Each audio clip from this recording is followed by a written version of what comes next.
Hi, my name is Jodie and I'm a carer of my 24-year-old daughter who is living with dissociative identity disorder, or DID. This is often commonly referred to as multiple personality disorder. What that means is where you see one person, I actually see my daughter plus 13 other personalities in her brain.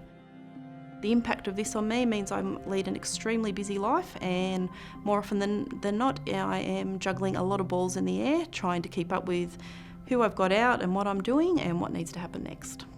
At the age of 12, she started to behave in a very odd manner, and she would have things like memory loss, not sure of where she'd been. She would forget things that she'd done at school or have no memory of doing things at school.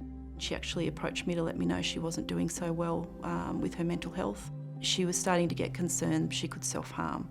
So she approached me and let me know that, and that was when we contacted Lifeline and they put us in touch with a counsellor immediately to get us some help.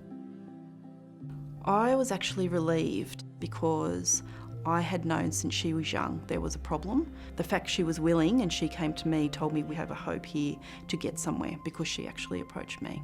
The strategies I employ with Kiani in our life is back to basics. I guess what it really means is getting back to practical everyday things, because I find with Kiani's mental health, her perspective can go quite broad, and I'm also conscious of me feeling overwhelmed. So what I will do is, back to basics quite simply means making sure we cook dinner, we have a shower, we go for a walk, we get into bed, and doing our normal and everyday activities, because in doing that I find that it grounds us and brings us back to reality a little bit.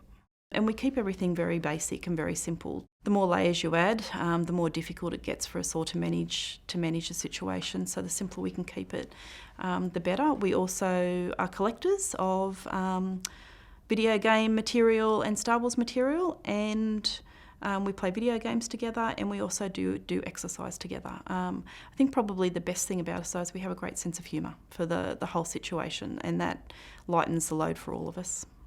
I registered with Carers ACT as a carer for my daughter. They started running support groups for carers of people with a mental health illness or living with a mental health illness.